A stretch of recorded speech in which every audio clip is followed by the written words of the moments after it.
even more interesting. So on this one there was an encrypted share and a regular share. And if you go back here now, we have no more storage. And yeah, this can happen, for various reasons, mistakes, anything like that. The only thing is, when I'm talking about things like that, is I wouldn't panic too much yet, because no data has been deleted. Just in the logical volume manager, information have been removed, and it will be problematic more if you wipe the drives, but I will make another video about that as well. It is technically possible to recover it, and just to make it even a little bit more complicated, I also added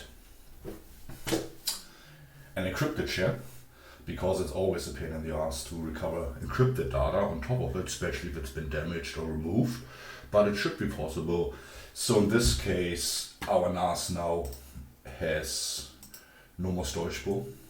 We're out of luck. We only have 4 drives in here. They were set up as HSR, which technically, and this is just a random mix of drives I had laying around. The 2 test batches for drives I already have loaded in our server to show you are all the same size.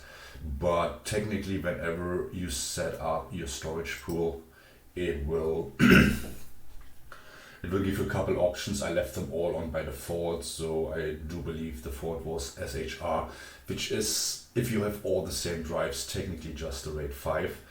Another thing is, especially this is a RAID system, we have to figure out the block size on the RAID itself. On Synology, after testing it here a couple times, it seems to be just 64 kilobytes or 128 sectors. But let's get started. Let's assume this is gone. And the first thing what you would have to do is pretty much not panic. And let's get started. So this is the case right now. We use Synology 418 for that. And that's our storage pool. We had 4 hard drives in here. We deleted it by accident. And what can we do? Guys, just to be honest, this only is good if you deleted data. If the drives become faulty, I strongly recommend not doing that. I would rather image all 4 drives than take them and then just hook them up separately. I would prefer not working directly on any live data in case something goes really, really wrong. So my recommendation is, this is just a test video to show you, but if you have any issues, I would rather take the drives out, all 4 of them, and then just image them to equal size drives and do a sector by sector image. There's a couple tools on the market, but obviously this will only work when the drives are still healthy. In regards to smart data, honestly, from a data recovery point, I wouldn't trust smart data at any given stage. I have drives in my lab that show 100% in one of those software tools, and I can already tell you they're completely wrecked and not functional. So smart, it's nice to have, but I would be very, very cautious. So first step you would do is, once you've taken out the drives and possibly made an image, you have to put them in an enclosure. Some SATA enclosure we use pretty much for easy things like the Ugreen ones. They're okay. They're about 20 pounds, $20.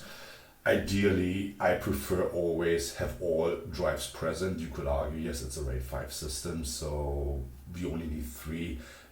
Just in case something goes wrong, I would rather have always all 4 drives ready. So the first thing you need is, you can't directly work within the enclosure of the Synology. You must take the drives out.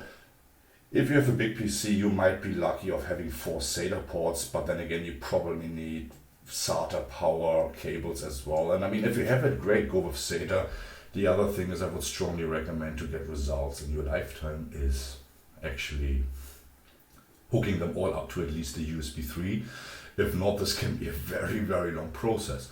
But in our case, we deleted the storage pool, which was created as SHR/RAID 5, and we left everything on by default, but also we created one folder that was encrypted, and I do believe we threw in both shared folders about 50 gigs each, just to show you what can be done. So let's talk about the software solutions that you can try with it.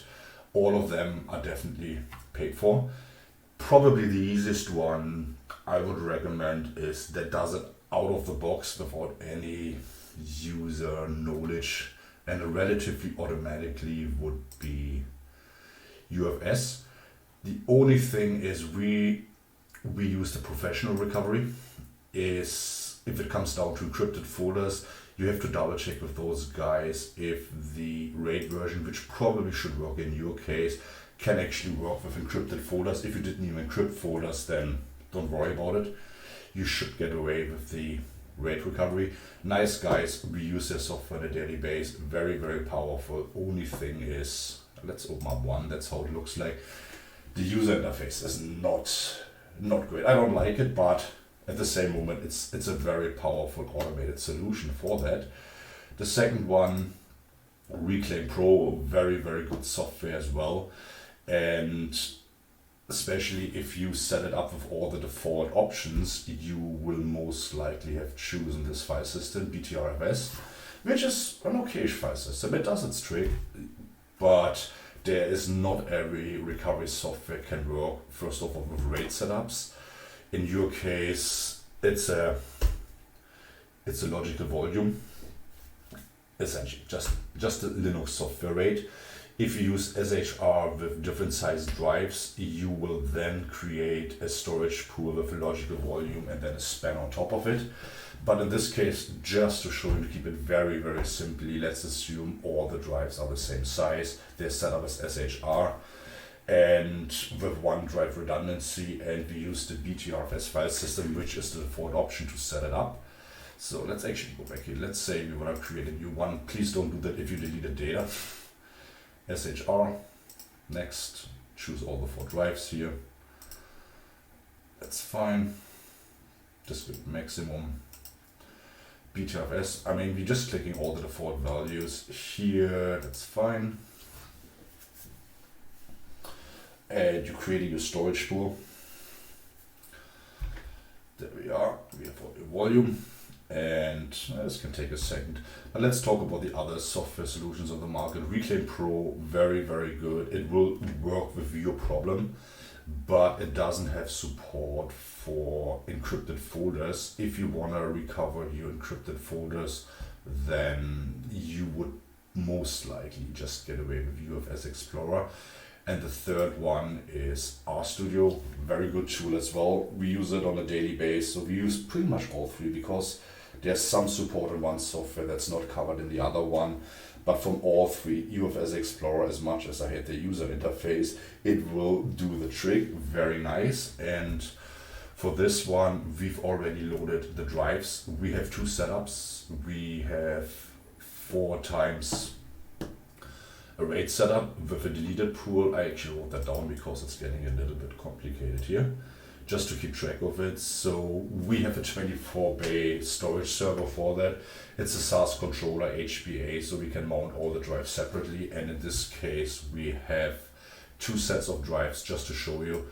There is one where those drives 0, 1, 2, and 3, the array, the pool and volume is intact. And then we also have a drive set up with 4, 5, 6, 7, where we deleted the pool. And I think we're gonna get started.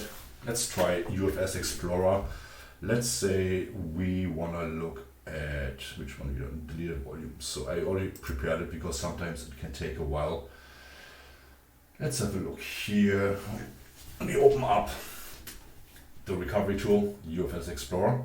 And in this case, you will see there's a couple partitions here. The first one, there's a 8 GB and the 2 GB. They're MDM RAID. They are where your Synology operating system sits on. So they're the first 2 partitions that basically run your Synology. That's what happens if you take the drives out. Your Synology crashes because the actual operating system is on the same drives. You're creating a storage pool. So nothing here really for us to see. And then let's have a look. DWD. I know it's getting a little bit cramped here. Which one is that? Unknown partition. Okay. Here, this would be a very, very good example. So this is how it would look like if you take all the 4 drives out of your Synology, put it in a USB enclosure, or if you have the possibility, hook them up to SATA ports on your computer, you would see 4 hard drives. And in this case, the deleted storage pool is here displayed as unknown partition. Also, the software is already smart enough to still pick up on it. In our case, this would be super, super easy to just click on it. We didn't have to do anything. There's reserve position, and then we have the main partition. In this case, we have it already accessible. We don't even have to scan on anything. So I have to give that software kudos if you want an automated solution, and there's not too much damage in the volume manager. It would automatically, even if you deleted the storage pool, it would pick up. But I show a manual solution as well and some other ways possibly to work with it. So the first one is there should be 2 folders, one we call test encrypted. Here you can see from our storage pool that was an encrypted folder, and yeah, everything in here is encrypted.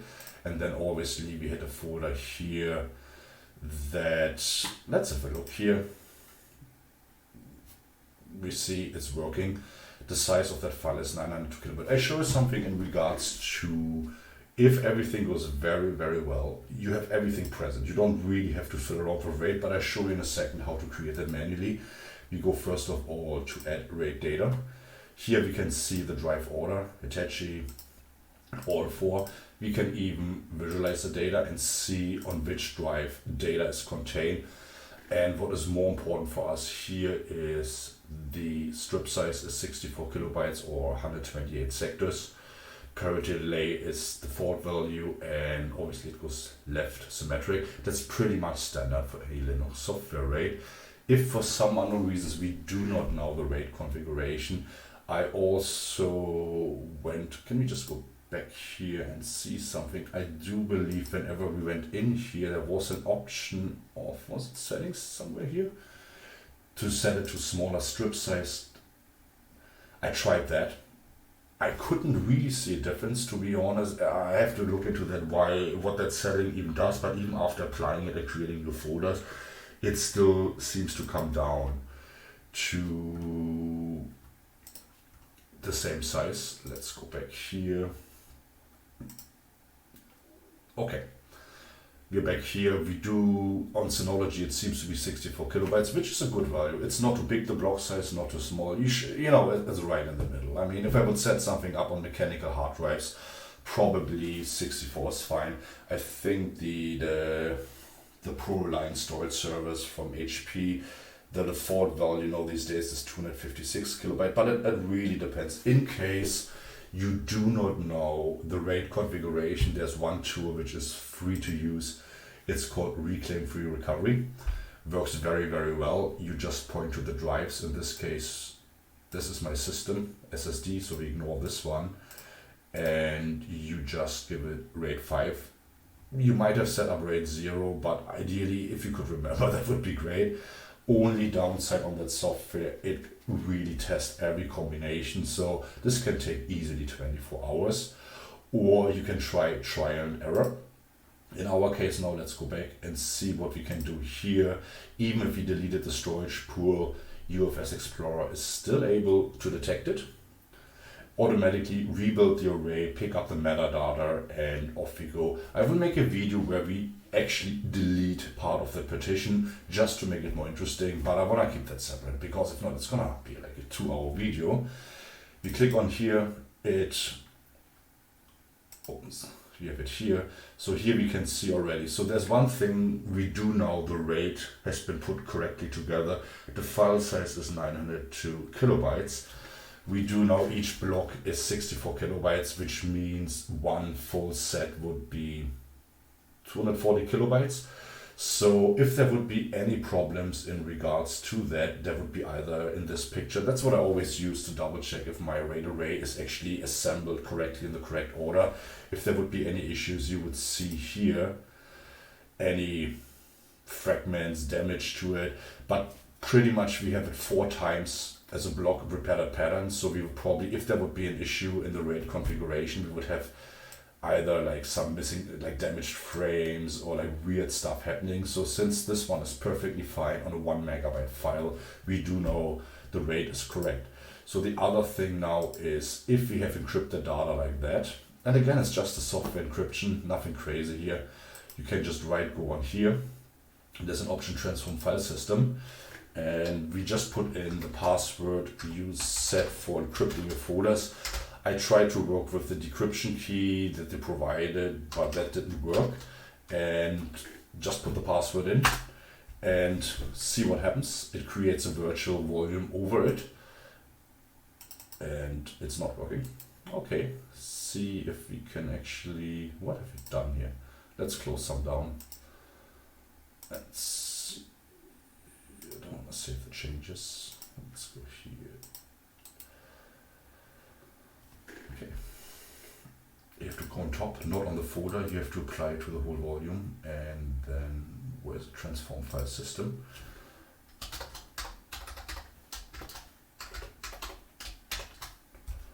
See what happens.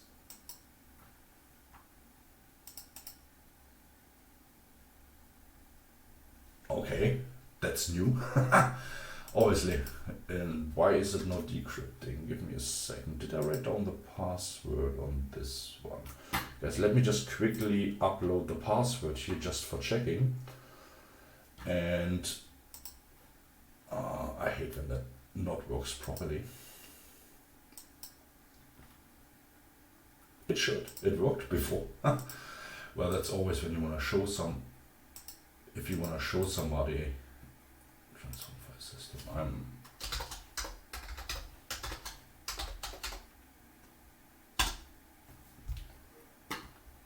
did it work? Okay. Let me find the password I set for this one, for that folder. I have it somewhere on my OneDrive here. Let me just open that up. Sorry guys for that. That shouldn't happen.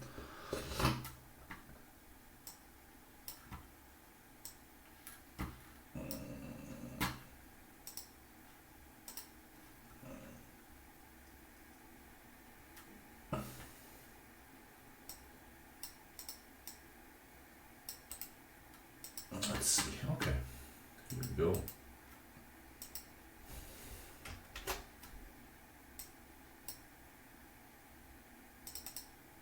Hey, it worked. I don't know why. Maybe I have my keyboard mapped wrong because we are remotely into our server here. So now you can see we put actually in the encrypted folder data as well. So this is how it looked like before. I don't know, I'm 100% sure I put in the right password, but hey, like that's life.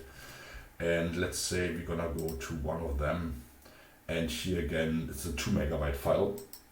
If you click on view, so now we have the option of having a nice preview. There's no errors in here, and that's working perfectly fine. So that's how it works. And if you're happy, you just mark a couple files and then save all selection, save it to another drive. Please do not save to the same drive.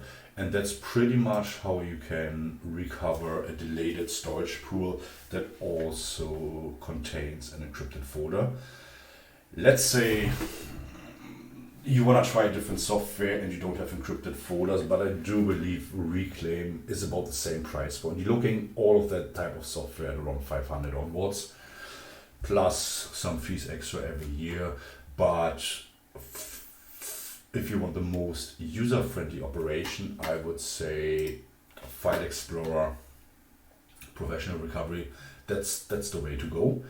And yeah, in the second video, we will actually do an active data wipe, and we're gonna nuke that partition as well and see how far we can go. But to give you a better idea, if we go to the second software, which is Reclaim, which is really good as well, it doesn't look as great. Where's this one, Reclaim? Let's say we're gonna open up Reclaim. I have to update this as well. We are probably 6 months behind on those updates, but nothing really has changed here. But let's say we're gonna go here, and first of all, in this case, we open up the software. In your case, you have it as USB, we have it mounted on our server. So it's mounted via SAS.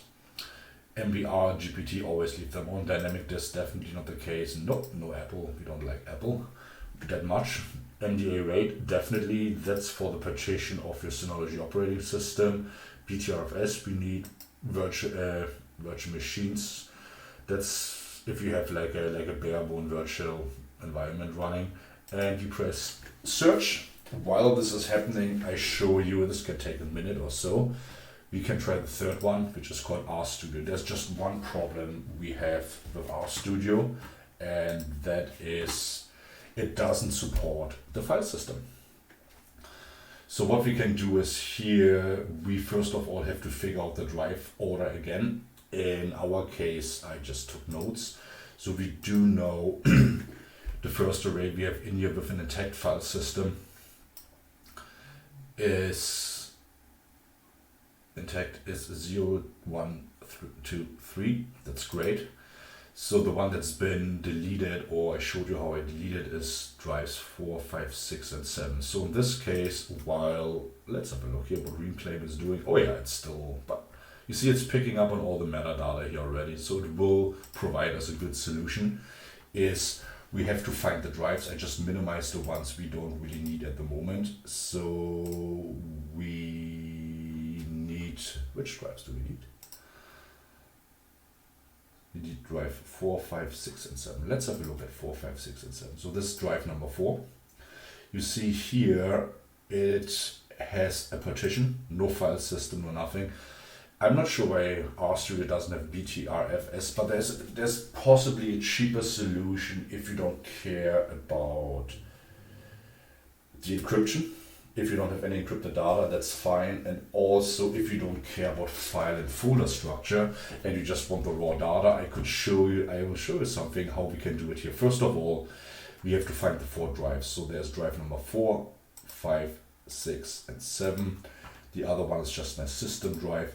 It finds the Synology operating system partition, and that seems to be a RAID 1 on all 4 drives. So theoretically, you need 3 drive failures to even break that operating system. But then again, the volume after the storage pool is in a RAID 5, 99% of the cases, is we have to create a RAID on this one. So first of all, we do know the block order. Let's create a virtual block.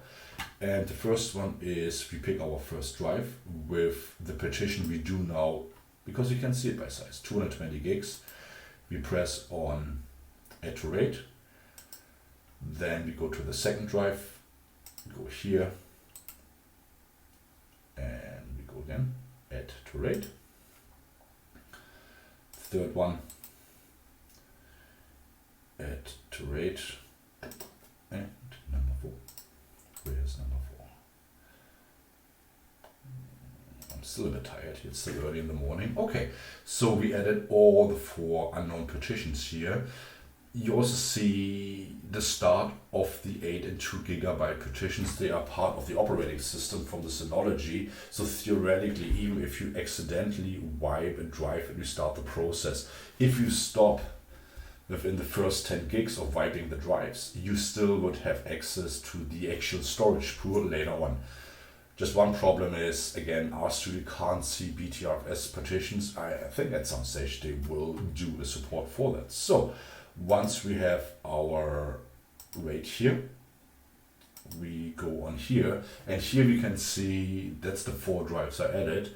Is we can always auto detect, but we do know the values already. So in this case, we have to set it from RAID 0 to RAID 5. The order is because we already have it in the correct order anyway. We don't really have to worry about that as well. If you wonder, the drive order on the Synology seems to be equal with the bay numbers. So drive number 1 was in bay number 1, drive number 2 was in bay number 2, and drive number 3 was in bay number 3. So this is how we can already, as long as you take them out, I forgot to mention that, yeah, you might want to put a number on it just in case, and then we have parity. Theoretically, we only need 3 drives. I still prefer always having all drives present, especially if there's any corruption and you want to check something. It helps massively. And once it's done, we just build that RAID. So here you can see now it should have created a RAID. 660 gigs of size, and we now have to scan for it. This only works. Okay, let's say, because at some stage you have to really create a virtual array of all 4 drives and put the blocks back together. What you could do is you could download the demo version for RStudio, go as far as that without ever putting any money down, right click on it. Then you have the option of create an image. You can now create an image. I normally set it to byte by byte. Because if you go with the RStudio format, you might run into some problems. Make a full image to a 5th hard drive, and from there you can run a recovery software that is able to work with the BTRFS file system. Just saying, you can do that without actually buying the software. You can create the virtual RAID, like I've done here in the demo version. You can also create an image and then run a software of you choosing a recovery software on that image file. That should give you good results as well. But in all fairness, we all work for money, so just pay for it, is my personal opinion. There's not very good free stuff on the market for that. And if it's not free, you're probably gonna spend days to just figure it out. Let's say we wanna check if something is working, we scan for it. Yes, we have no support for the file system.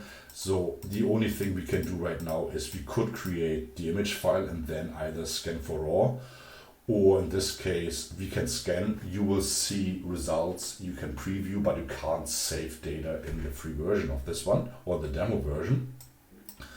And let's say we're gonna get started and it will start reading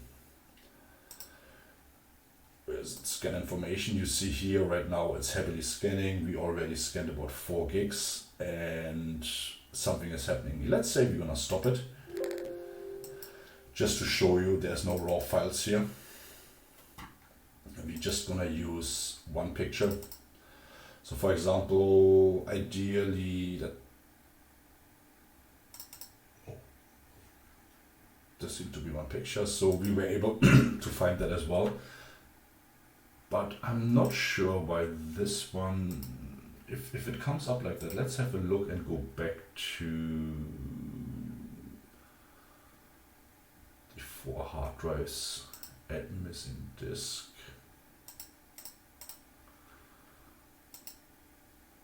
So, and just remove this one. I mean, just checking here that all of them are in the correct order, but again, that would be the easiest version if you want to create an image file, but you still have to rebuild the virtual array, is go in RStudio. 64 is definitely left, parity, it's normally, 1 is standard, so that's the way to go. You can detect the order settings, but it works like that. So the third one in this case would be RStudio, would be Reclaim. Reclaim does the same trick by just putting the drives in. Just keep in mind, guys, I have 2 sets, so I have 8 hard drives in there.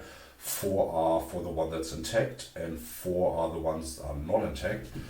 We already have a volume here and it detected it. All we have to do now is, on a very good day, start scan. It will already have the file system pre-selected, and all we need is that file system to speed up things. Let it start quickly. And the cool thing is here you can have actually a nice preview already. You can see our folders, for example here. Now slowly data is now coming in, test, no encryption. And here again we see, if you give it a second, you can see actually data coming through, which is great. Is there any larger file we can just test on something we had? Let's have a look. I'm not even sure what's that. Yeah, that's just the driver license. So yeah, that's basically how it works. And obviously the only thing Reclaim can't do for you is rebuilding, decrypting files yet. There might be ways around it. Also, you could make an image and then see if you can mount the image in Linux. and use then the decryption function. That should work. You might need the key that was generated from the Synology NAS whenever you set up the encrypted folder. In UFS File Explorer, whenever we go back here, it's as simple as just finding it. In this case, it was this volume. You just go on this volume, you top right click, transform. Do not apply it on the folder. I don't think that actually works. You need to basically transform the file system from the root, and once it's done,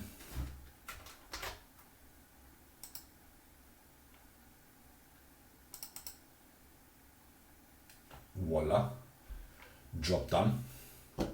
So therefore, what else can we ask for? And yeah, that's for today, just to show you what can happen if you delete a storage pool and you want to recover that. And I gave you 3 solutions. Probably Professional Recovery from UFS Explorer is the nicest one. After that, I would say the next in line is Reclaim Pro. Very fast, it's very user friendly as well. If you have any questions, just feel free to ask me. You can find us actually as well. If you want to see how I'm looking, actually, you go to Data Forensics. Hey, that's me. And ask questions. I'm gonna try to make for the future other problems as well. We're gonna go actually very, very aggressive, and we will try to even wipe drives. All of that only works if the drives are fully intact. Please do not do such operations here in any of those on drives that are damaged or anything like that. And in our case, we have a storage server in HBA mode, so we can own the drives. So here's the 4 drives you saw in UFS. And then in the second one, there's one of those pools we put in there that's deleted, where we deleted, and one where it's live. So if it's live, it's even easier.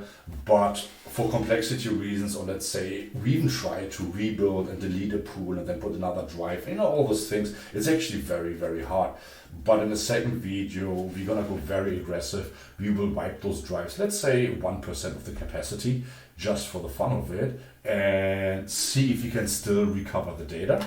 And we take it from there. Hey, thanks for listening here to me and watching it. I know it was a relatively boring stuff, but it might help you if you ever lose data on there. Okay? You have a good day.